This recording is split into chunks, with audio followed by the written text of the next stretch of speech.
Let me say this loud and clear for the people in the back. We are officially in dangerous territory. Donald Trump's administration just threatened to arrest sitting members of Congress, black and brown Democratic lawmakers from New Jersey, for doing the job that the Constitution gives them the right to do: conduct oversight.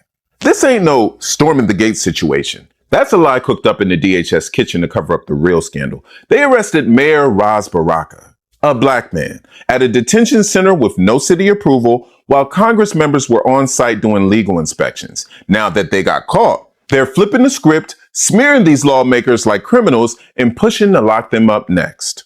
This is straight up authoritarian intimidation. Do you want to know how bigoted the Trump administration is? Because I'm about to tell you. It's been deleting all references to black and female soldiers. That includes from the DoD website, it includes from the White House website, and I think most appallingly from the Arlington National Cemetery. These are people who fought and, in some cases, literally died for America. They've won awards for heroism, and they're being deleted from history because in Trump's America, you are not allowed to be black or a woman and have contributed to the country. And last night, I saw a really shocking example of it. It eliminated pages commemorating a guy named Charles Calvin Rogers, a black man. Rogers retired as a brigadier general, but in Vietnam, he won the Medal of Honor, America's highest medal of valor, because he defended his base from 3 separate assaults while being severely wounded 3 times. But he's a black man, so it doesn't count. And now if you Google him, here's what his page on the Department of Defense website says. It's listing him as having the DEI Medal of Honor, as if they only gave it to him because he's black. And that's where America is now. That's how bigoted these people are. In the last couple of days, I've gotten tons of hate mail from black Trump voters. Now, right off the bat, if you're black and you voted for Trump or you're still supporting Trump, you are delusional. If you think Trump, I've known Trump for 30 years. If you think he's pro-black people, you're completely delusional. I've been to Mar-a-Lago, I don't know how many times, and I've never seen a black person there. And Mar-a-Lago is a huge place. There's 1,000 people there when I used to go there for a fundraiser or an event. Never seen a black person. I've never seen a single black person there.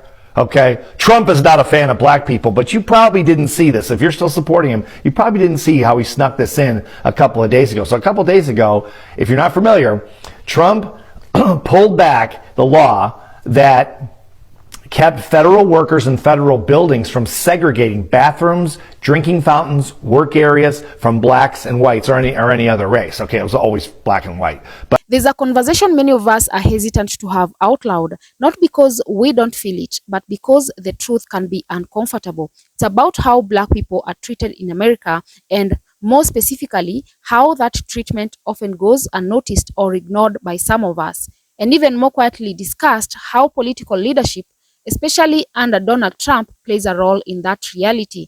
Let's be clear, this isn't hate message. It's not about disrespecting the President of the United States or trying to tear anyone down, but it's about being honest. Honest about what Black Americans are going through.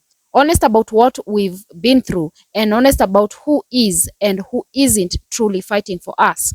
Because when we look at the leadership of this country, especially now under Donald Trump, it's difficult not to notice a pattern of policies, statements, and silence that suggest black people are not the priority, not in economic planning, not in law enforcement reform, not in education, not in healthcare, and certainly not in justice. Now, some will argue he's the president of everyone, not just black people. Fair enough. But when a leader consistently shows up for certain groups, certain causes, and not for others, it's hard not to feel invisible. When there's outrage over property damage, but silence when a black child is shot by police, we are forced to ask who really matters here. And yet, there are still some among us who believe that nothing is wrong, who believe that if we just work harder, stay quiet, and stop complaining, everything will be okay. But what they don't realize is that silence is not peace, it's compliance. And denial does not protect us. It delays the healing we desperately need. We are not saying every problem in our community is the government's fault. We know we have internal work to do. We know that we must take accountability, take care of each other, and build from the inside. But we also cannot ignore the role leadership plays in either lifting us up or leaving us behind. Look at the message. When black athletes kneel peacefully to protest injustice, they are called disrespectful. When black people march for justice, they are labeled thugs. But when hate groups wave flags and storm buildings, suddenly it's freedom of speech. Can we really say this country treats everyone equally? But that's what the law says. He pulled it. Okay. Now we're going back to the days of the early 60s and late 50s, 1950s and before, where there were black water fountains, colored water fountains is what they called them for coloreds, and white water fountains, and restaurants. And now in federal buildings, they can discriminate against you. Okay, let me tell you, if you didn't know that, let me tell you what's next. It's coming. Watch. The Civil Rights Act of 1964. Now, if you don't know your history, that's what Martin Luther King died for, basically. Okay? That's what John Lewis used to march in the streets for. Jesse Jackson, all these guys fought for this to give so people could not discriminate. The government couldn't discriminate, citizens couldn't discriminate, companies couldn't discriminate against people of color.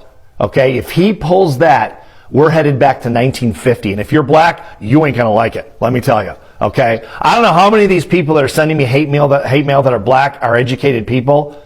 But if you know your history, I don't see how you're supporting Trump. Wake up before it's too late. It's going to take generations to pull this back together, if we ever do. And you don't want to live in a country when you're a black person that's circa 1940, 1950. It was not a pleasant experience. Okay. That's why the civil rights people marched and did all the things they did, because they had real guts. They weren't sitting back. Another thing I'm getting from black people is, oh, well, you can march now. We did it in civil rights. It's your turn. Are you kidding me? If you're not a wealthy white male, he's coming after you. He's coming after your rights. Women, Hispanics, military people as well. They're a minority as well. He has total disdain for the military. I don't know how many times he has to tell you guys how he thinks you're suckers and losers. He said it a million times. Okay? He has no respect for military people. He doesn't understand, and I've had this conversation with him personally over the years. He doesn't understand why people go into the military, risk their lives, basically for politicians that don't know what the hell they're doing half the time anyway. All these kids died in Vietnam, when I was growing up, and we didn't even have a good reason to be there. Okay, so there's a lot, and that's how Trump feels. He thinks you're suckers, you don't make any money. Okay, so if you don't make any money, he doesn't respect you anyway, which is obviously ridiculous. I mean, military people are patriots, obviously. But he doesn't believe that. He's not on your side. Guys, wake up before he pulls every right you have. Again, I fit into I'm a white, wealthy male. Okay, he's not coming after me, although he'll probably come after me for doing posts like this. Eventually he'll shut me down. He'll shut every voice down. Free speech itself will be shut down. It won't take long unless we can get rid of this guy as fast as we possibly can and overturn this administration. And the only way we're going to do it is if people stand up. Here's my message to people. If you're one of the people that's sending me hate mail, stop sending it. I don't care. You're delusional. If you think he's on your side, you want to be delusional, you want to go back to separate drinking fountains and all the major discrimination that you never even saw before because you're too young, that's up to you. It's pretty stupid. But I'm not going to suffer for it. You're going to suffer for it. Every black person is going to suffer for it. For that matter, every minority is going to suffer for it. Wake up, people. It's time to fight back. If you're black, if you're a woman, if you're gay, if you're trans, if you're anything but a straight white man, anything you've got, anything you've been given, anything you've won has been given to you because you're one of those groups. Not only are they saying that prejudice and bigotry don't exist, but also the only people who can validly achieve anything are white men. Otherwise, it doesn't count. Otherwise, DEI. And somehow that even includes people who have gone out onto the battlefield and been shot and killed for their country. If we acknowledge them, somehow it's DEI. It's white male supremacy straight up. The only valid citizens are white men. Everyone else is suspect. Everyone else is second class. This has explicitly become the ideology of the Trump administration. No one has any place here but white men. And everyone else, black, brown, gay, trans, non-citizen, female, you not only have nothing to contribute to the country, according to the Trump administration, but you should be deleted from history if you had contributed something previously. You should be deleted and forgotten. Trump's presidency was marked by division, and yes, some of that division existed before him, but it widened on his watch. And for Black Americans, it didn't feel like we were being brought into the conversation. It felt like we were being left out of it altogether. Even economically, while some numbers may have improved on paper, many Black communities still saw little to no change in their day-to-day lives. Jobs didn't magically appear in the neighborhoods that needed them most. Access to capital for Black-owned businesses remained difficult. Healthcare disparities didn't suddenly vanish. What good is a booming stock market when your rent is still overdue? And let's talk about immigration, because while much of the conversation has centered around Latinos, Let's not forget the black immigrants who are also affected, from African asylum seekers being detained to Haitian refugees being wiped at the border. We can't pretend these weren't moments that left many of us deeply disturbed and deeply aware of the double standards. But here's the thing, the script isn't about just pointing fingers. It's about reflection. It's about waking up. It's about unity, because we are at a point where division is doing us more harm than good. Our strength has always been our togetherness. When we see each other, love each other, and stand for each other, we win. And when we allow ourselves to be divided by race, by class, or by politics, we lose. The goal is not to hate anyone, not Trump, not Biden, not any leader. The goal is to hold leadership accountable. To say we see what's happening and we won't pretend it's okay. We are not begging for favors. We are demanding fairness, respect, dignity, opportunity, and peace. That peace doesn't come from silence. It comes from justice. It comes from equity. It comes from a system that sees Black people not as threats, but as citizens, not as suspects, but as sons and daughters, not as voters to be won, but as voices to be heard. You don't have to like Democrats to see how wildly unconstitutional this is. These lawmakers, Bonnie Watson Coleman, Rob Menendez Jr., and LaMonica McKibber, they had every right to inspect that facility. That's not opinion, that's federal law. Members of Congress have oversight authority, and when private facilities profit off of human suffering in our name, somebody has to pull back the curtain. But Trump's team doesn't want oversight. They want obedience.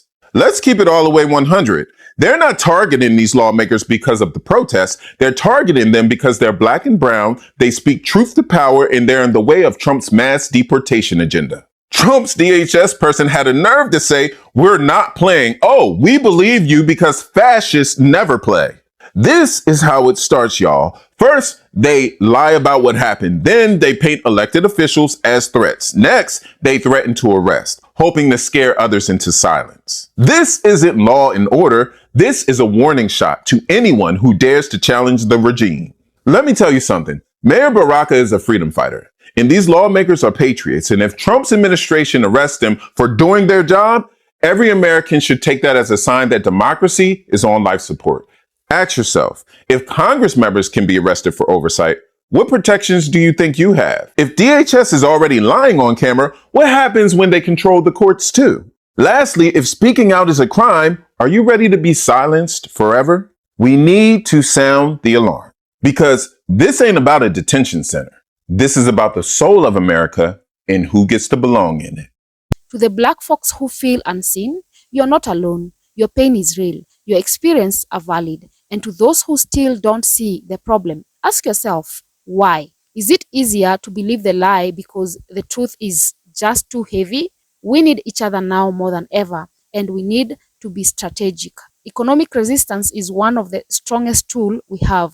We don't have to burn buildings or block highways to send a message. We can send that message through our wallets, through the business we support, through the products we buy, through the platforms we elevate. When we invest in our own, we create jobs, opportunities, and hope. When we use our dollars wisely, we don't just protest, we progress. We've got the power, we always have, but it only works when we use it together, not with bitterness, not with vengeance, but with vision. We don't need another president to save us. We need each other. We need to love each other enough to tell the truth, to protect one another, to stand up not just when the cameras are on, but when the doors are closed, to vote with our feet, our voices, and our dollars. Let's stop waiting for someone to prove they care about us. Let's show that we care about each other. Let's build our own table if we are not invited to sit at theirs. And let's not be afraid to speak the truth to power, even when that power looks like a president. Respect is important, but truth is necessary. We can speak truth with love. We can demand better without hate. We can call for peace without accepting injustice.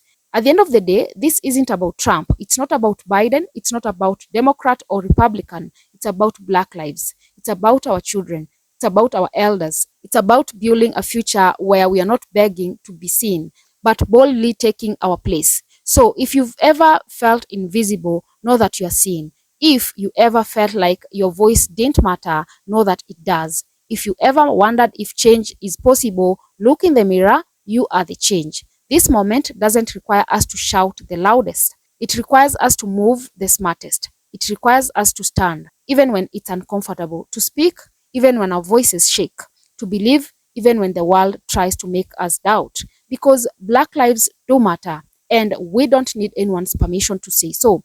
Let's keep building, let's keep believing, let's keep pushing with peace in our hearts and purpose in our hands. And above all, let's remember our future is worth the fight, not just the protest, but the protection, the progress, and the peace we owe to the next generation. Anyway, guys, drop a comment. Let me know what your thoughts are. And also remember to subscribe, like, and share as well. And until next time, bye bye.